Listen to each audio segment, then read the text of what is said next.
ये समय परिवर्तन का है, लाभ तो निश्चित होगा। जय श्री गणेश। नमस्कार, मैं आचार्य संजय द्विवेदी। मेरे समस्त प्रबुद्ध दर्शकों का मेरे चैनल पे हार्दिक स्वागत है। प्रिय दर्शकों, आज मैं वृषभ राशि का मार्च माह का मासिक राशिफल लेकर आपके सम्मुख उपस्थित हूं। मार्च माह में कुछ विशिष्ट परिवर्तन हो रहे हैं। पंचग्रही योग बन रहा है जिस पर गुरुदेव बृहस्पति की दृष्टि का प्रभाव है, जो अत्यंत विशिष्ट प्रभाव देने वाला है। वृषभ राशि के जातकों के लिए कुछ विशेष योग बन रहे हैं।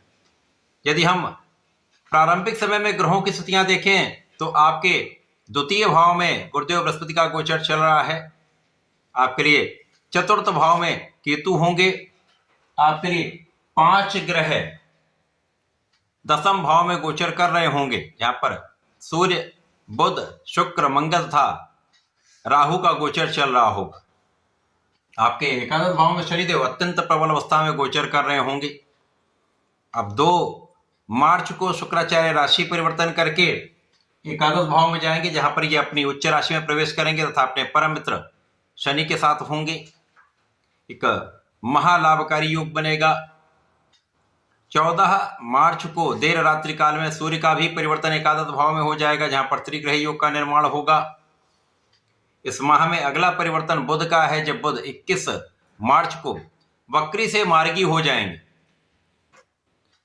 26 मार्च को शुक्राचार्य पुनः राशि परिवर्तन करके द्वादश भाव में प्रवेश करेंगे। इस माह में जो ग्रहों का गोचर चल रहा है वो अत्यंत विशेष है। जो लग्न के स्वामी शुक्राचार्य हैं वो दसम भाव में केंद्र के भाव में गोचर कर रहे होंगे। यहां पर बुध के साथ महाधनदायक योग बन चुका होगा और ये योग आपके लिए अत्यंत विशिष्ट प्रभाव देगा, क्योंकि कार्य क्षेत्र में बन रहा है। तो वृषभ राशि के जातकों के लिए कार्य क्षेत्र में बड़ी उन्नति का समय है। बड़े परिवर्तन होंगे जो अत्यंत सकारात्मक होने वाले हैं, आपको विशेष लाभ देने वाले। इस माह में आपका ज्ञान बहुत अच्छा रहने वाला है। आपकी बुद्धि का बल बहुत अच्छा रहने वाला है। आपका आत्मबल बहुत अच्छा रहने वाला है। इस माह में आप बहुत विवेकशील रहने वाले हैं तथा आप अपने पढ़ाई पर पूर्ण कंसंट्रेशन करने वाले हैं। पूर्ण आत्मबल के साथ पूर्ण केंद्रित होकर आप अपने पढ़ाई के क्षेत्र में लगे रहेंगे, जिसका सकारात्मक परिणाम आपको प्राप्त होने वाला है। तो अच्छे परिणाम प्राप्त होने वाले हैं। इसी प्रकार से समय में ज्ञान शिक्षा के क्षेत्र में आप अच्छा करेंगे। प्रतियोगिता परीक्षा में भी सफलता का योग बन रहा है। इस समय में आपकी संपूर्ण सुरक्षा भी होगी। इस माह में कहीं कोई बड़ा व्यवधान नहीं है। जो जातक विशेष शिक्षा लेना चाह रहे हैं, विशिष्ट ज्ञान अर्जित करना चाह रहे हैं, उनके लिए भी अच्छा समय है। ये समय आपको आगे बढ़ाने वाला है। साथ ही साथ गुरुदेव की अच्छी स्थिति, जो धन भाव में गोचर कर रहे हैं, तो परिवार का भी सहयोग मिलने वाला है। पारिवारिक भाव में भी वृद्धि होगी तथा जो जातक नौकरी के लिए प्रयास कर रहे हैं उनको नौकरी अवश्य मिलेगी। तो यहां पर कार्य क्षेत्र के लिए बहुत विशेष समय बन रहा है। आपको अच्छे अवसर की प्राप्ति होगी। व्यापार में नए नए अनुबंध मिल सकते हैं। व्यापार में विशेष रूप से अचानक बड़ी प्रगति का योग बनेगा, क्योंकि आकस्मिकता के कारक राहु दसम भाव में गोचर कर रहे हैं। यहां पर ये मित्र की राशि में महाबलवान होकर गोचर कर रहे हैं। और जब ये बुध के साथ योग में होते हैं, शुक्र के साथ योग में होते, तो महा लाभदायक स्थिति बनती है। यद्यपि सूर्य और मंगल के साथ कुछ समस्याएं भी होंगी, परंतु कुल मिलाकर यह समय आपको अचानक वृद्धि कराने वाला है। संभलना कहां पर है? यहां पर किसी प्रकार के जल्दीबाजी के गुण से बचना है। बड़े निर्णयों को करने से पहले विचार कर लेना अत्यंत आवश्यक होगा, क्योंकि सूर्य पर जब ग्रहण होता तो कहीं ना कहीं आपका आत्मबल क्षीण हो जाता है और ऊर्जा का दुरुपयोग हो जाता है, जिसके कारण विवाद होते हैं। तो वाणी पर नियंत्रण, अपने बुद्धि बल का सही संतुलन तथा इस समय यदि आप अपने को फोकस्ड रखते हैं तो समस्याएं कम से कम होंगी। आपका कार्यक्षेत्र निश्चित रूप से विस्तार लेगा। इस समय में कहीं ना कहीं यहां पर पिता और माता का स्वास्थ्य निर्बल होता है, तो आपको इसके लिए ध्यान देना चाहिए। कुछ सावधानी रखेंगे तो किसी प्रकार की कोई बड़ी समस्या नहीं होने वाली।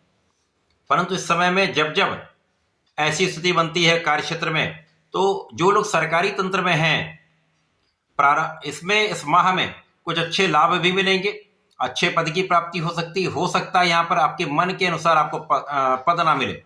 पद में तो वृद्धि हो रही है, लेकिन आपके मन के अनुसार हो सकता ना मिले। धन तो वृद्धि हो रही है, लेकिन हो सकता है आपके एक्सपेक्टेशन के अनुसार ना मिले।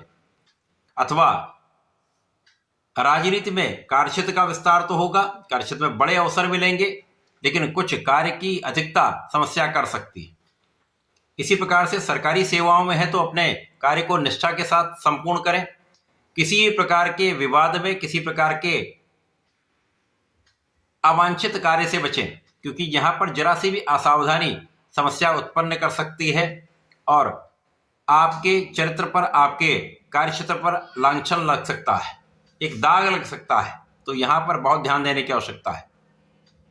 इसी प्रकार से राजनीति में या कला क्षेत्र में है, बड़े अवसर आपको अवश्य प्राप्त होंगे, आपका मान सम्मान अवश्य बढ़ेगा, धन की विशेष प्राप्ति होगी, परंतु यहां पर भी आपको अपने व्यक्तित्व का ध्यान रखना होगा। किसी प्रकार की नकारात्मकता से आपको बचना होगा, क्योंकि जब यहां पर यश प्राप्त हो रहा है तो निश्चित रूप से यहां पर अपयश का भी योग बनेगा। अब जैसे परिवर्तन होने आरंभ होंगे तो शुक्राचार्य एकादश भाव में जाकर महाबलवान हो जाएंगे।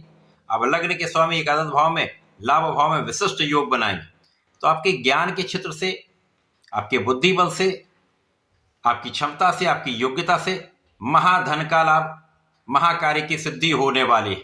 आपके मन के काम यहां पर बन जाएंगे, तो काम निश्चित रूप से बनेगा, सफलता अवश्य प्राप्त होगी। और ये जो परिवर्तन आपको लग रहे थे कहीं मेरे लिए कुछ नकारात्मक होंगे, ये आपके लिए अत्यंत लाभदायी सिद्ध होने लगेंगे। और इस समय आपकी मन की इच्छाएं जब पूर्ण होने लगती है तो आपका मन भी प्रफुल्लित रहता है और आप आगे पूर्ण प्रयास करने लगते हैं। अब जब सूर्य का भी यहां पर योग बन जाएगा तो बुद्धि बल, नेतृत्व की क्षमता, आपका स्वास्थ्य बहुत यहां पर अच्छा रहने वाला है। आपकी नेतृत्व की क्षमता बहुत अच्छी रहने वाली है। और जब आप स्वस्थ रहते हैं, आपकी नेतृत्व की क्षमता अच्छी है, तो आपका परिश्रम सही दिशा में होता है और आपका किया हुआ प्रयास सफल होता है। अब कर्मठता के कारक शनिदेव भी हैं, तो यहां पर आपका कार्यक्षेत्र निश्चित रूप से सफल रहेगा, आपको लाभ अवश्य प्राप्त होंगे। यहां पर संतान सुख भी प्राप्त होता, संतान से भी अच्छे समाचार की प्राप्ति होती है, संतान की भी उन्नति होती है। इसके पश्चात जब बुध मार्गी हो जाएंगे, आगे की ओर बढ़ेंगे, तो बुध जड़ दोष से मुक्त हो जाएंगे। अब जब जड़ दोष से मुक्त हो जाए तो धन की प्रबलता प्राप्त होने लगेगी और धन को आप बचा पाएंगे, धन का अच्छा इन्वेस्टमेंट कर पाएंगे, धन का सही मैनेजमेंट कर पाएंगे। साथ ही साथ यहाँ पर ज्ञान की विशिष्टता बढ़ जाएगी, ज्ञान शिक्षा के क्षेत्र में बहुत अच्छा आपको लाभ मिलेगा। और जब शुक्राचार्य पुनः परिवर्तन करेंगे, आपके द्वादश भाव में जाएंगे। अब शुक्राचार्य को द्वादश का कार्यकत्व प्राप्त है, जिसके कारण यहाँ पर किसी प्रकार का कोई दोष नहीं है। तो आपके ऐश्वर्य, वैभव, सुख संपदा में वृद्धि होगी। यहाँ पर आपको स्त्री सुख प्राप्त होगा, यहाँ पर आपको अपना जितना भी वैभव है वो बढ़ने वाला है। तो सुखों का योग बढ़ रहा है, परंतु इस समय भोग विलास भी बढ़ सकता है, व्यसनों में वृद्धि हो सकती है। तो यहाँ आपको ध्यान देना होगा। इसी प्रकार से किसी प्रकार से कहीं पर भी विवाद से बचें, तथा विशेष रूप से स्त्रियों से किसी प्रकार का विवाद न करें, उनका आदर करें, उनका सम्मान करें, तो समस्या नहीं होगी। इस माह में आपको नियमित रूप से भगवान भोलेनाथ की आराधना करनी चाहिए। नमः शिवाय का यदि नित्य 108 बार जप करेंगे तो विशेष लाभ मिलेंगे। इसी प्रकार से यदि प्रत्येक शुक्रवार को भगवान भोलेनाथ पर जलार्चन करते हैं, दही से अभिषेक करते हैं तथा चंदन की सुगंधि का अर्पण करते हैं, तो समस्त लाभ आपको प्राप्त होंगे। इस माह का सदुपयोग आप कर पाएंगे। तो ऐसा करके इसका लाभ लें। धन्यवाद, नमस्कार।